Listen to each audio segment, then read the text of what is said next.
Price Lord. எல்லாருக்கும் சோத்திரம். பிரியமானவர்களே, இந்த ஜீசஸ் டு கால் யூடியூப் வழியாக பார்க்கிறேன் சகோதர சகோதரிகளுக்காக நான் கர்த்தரை சோத்திருக்கிறேன். சங்கீதம் 119 இது 9வது வாட்டி நான் படிக்கிறேன் இந்த வேத புத்தகத்தை. அதுக்கு முன்னாடி 8, 7, 6 படிக்கும்போது ஒரு பாட்டு கொடுத்தார். இந்த வசனத்தை நான் படிக்கும்போது 6வது டைம் படிக்கும் பொழுது எனக்கு இந்த பாட்டை கொடுத்தார். நான் ரொம்ப பிரமிப்பாயிடுச்சு. சங்கீதம் 119 வார்த்தைகள் வேதத்தை குறித்து, ரட்சிப்பை குறித்து, அவருடைய அன்பை குறித்து இதில் அப்படியே நிறைய இருக்குது. அப்போது எனக்கு இந்த பாட்டு இசப்பா கொடுத்தாரு. நான் இந்த கொஞ்சம் நம்ம இதை தியானிச்சுட்டு நம்ம அதை பார்ப்போம். உம்முடைய நீதி நித்திய நீதி. அவருடைய நீதி நித்திய நீதி, என்றைக்கும் இருக்கிற நீதி. உம்முடைய வேதம் சத்தியம். உம்முடைய வேதம் சத்தியம். அதுக்கு அப்புறமும் இல்லை, அதுக்கு முன்னாடியும் இல்லை. அதுதான் சத்தியம். இக்கட்டும் நெருக்கமும் என்னை பிடித்தது, ஆனாலும் உம்முடைய கற்பனைகள் என் மனமகிழ்ச்சி. எல்லாம் படித்தது ஓகே, ஆனாலும் உம்முடைய கற்பனைகள் என் மனமகிழ்ச்சி. உம்முடைய சாட்சிகளின் நீதி என்றென்றைக்கும் நிற்கும். எப்படி நிற்குது? பைபிளை புரட்டினா நிற்கும். இன்னும் தான் இல்லையான்னு தெரியும். இஸ்ரவேல் மக்கள் தேசத்துக்கு போனால் நமக்கு தெரியும், இல்லை அங்கே உள்ள செய்திகளை பார்த்தால் நமக்கு தெரியலாம். இதில் இருக்கிற ஊர் அத்தனையும் எகிப்துலேருந்து யோர்தான் வரைக்கும், சூடான் வரைக்கும், இத்தாலிய தேசம் முதற்கொண்டு இஸ்ரேல் தேசம் வரைக்கும், கானான் இது எல்லா தேசத்தையும் குறித்து இதில் என்ன பண்ணுது இருக்கிறது. ஆச்சரியமான புத்தகம் உலகத்தில் எதுன்னு பார்த்தீங்கன்னா வேத புத்தகம் மாத்திரம்தான். ஒருத்தர் ரொம்ப இம்ப்ரெஸ் ஆகி பாடியிருக்காரு, வேத புத்தகமே அப்படின்னு பாடியிருக்காரு. நான் ஒரு பாட்டு பாடியிருக்கேன், அதை நான் பாடுறேன். உம்முடைய சாட்சிகள் நீதி என்றென்றைக்கும் நிற்கும். இதை புரட்டுன, நான் இது இல்லாமல் ஆக்கிடுறேன் அப்படி இப்படின்னவங்கெல்லாம் அவர்தான் தேவன் என்று சொல்லிவிட்டு இல்லாமல் போய்விட்டார்கள்.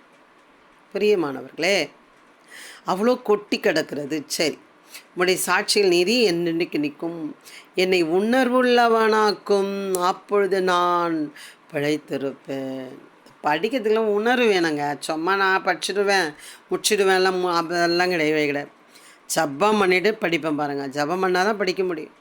ஜபம் பண்ணணும், ப்ரேயர் பண்ணணும். அப்போ தான் அறிவு தெரியும், உள்ளே இருக்கிற மறைபொருளும் தெரியும், அவர் என்ன சொல்ல வராருன்னு தெரியும். அப்போ தான் இந்த புத்தகத்தில் உள்ள அறிவு நமக்கு தெரியும். நம்ம இதை 9வது வாட்டி படிக்கிறேன். புதுசாக இருக்குது. ஒரு சில வசனம் ஆஹா ஓஹோன்னு படிச்சிருப்பான். அது ஒரு மாதிரி சிம்பிளாக தெரியும். சில நேரம் சிம்பிளாக படிச்சுட்டே போயிருந்திருப்பேன் சில அதிகாரம். அதில் ஆஹா ஓஹோன்னு இருக்குது. இப்போ பிரியமானவர்களே, இது பார்த்திங்கன்னா அதை சொல்ல 6வது வாட்டி படிக்கும்போது அப்படியே இம்ப்ரெஸ் ஆகி இதில் ஒரு பாட்டு பாடினேன் நான்.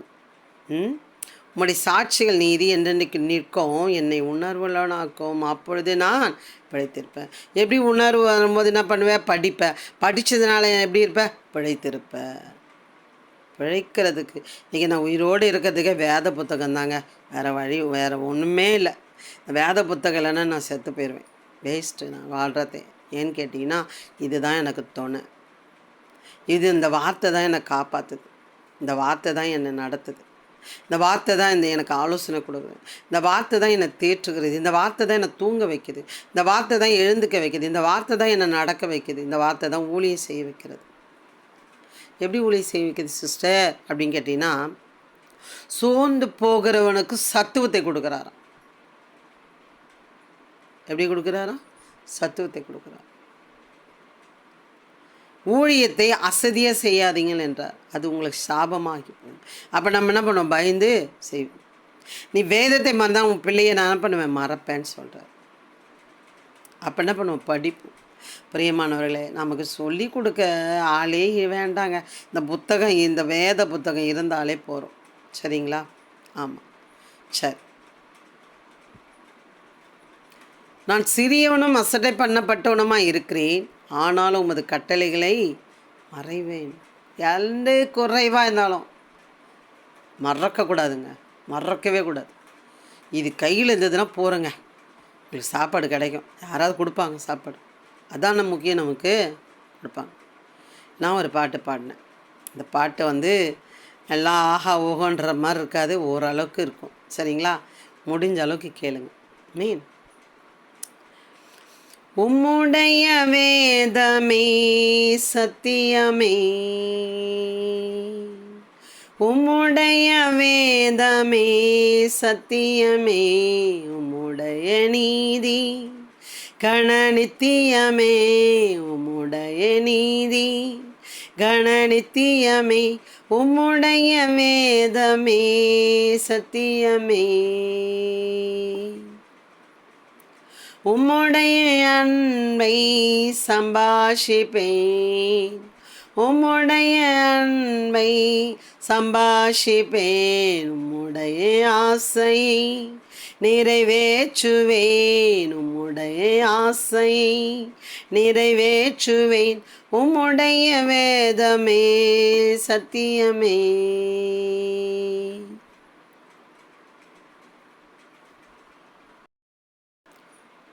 உம்முடைய நாமத்தை பிரஸ்தாபப்படுத்துவேன், உம்முடைய நாமத்தை பிரஸ்தாபப்படுத்துவேன், உம்முடைய ஏக்கங்கள் பறைசாற்றுவேன், உம்முடைய ஏக்கங்கள் பறைசாற்றுவேன், உம்முடைய வேதமே சத்தியமே.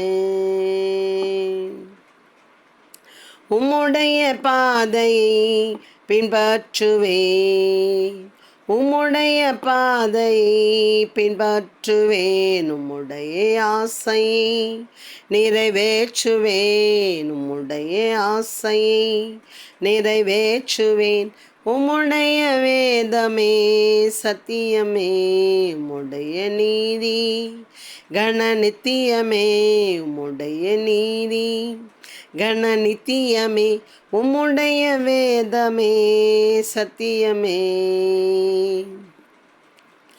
உம்முடைய சத்தத்தை கவனிப்பேன், உம்முடைய சத்தத்தை கவனிப்பேன், உம்முடைய பார்வை முன் பேசுவேன், உம்முடைய பார்வை முன் பேசுவேன், உம்முடைய வேதமே சத்தியமே. உம்முடைய நீதி கணநித்தியமே, உம்முடைய நீதி கணநித்தியமே, உம்முடைய வேதமே சத்தியமே. பிரியமானவர்களே, இந்த பாட்டு ராகம் ஒரு வித்தியாசமாக இருக்கலாம்.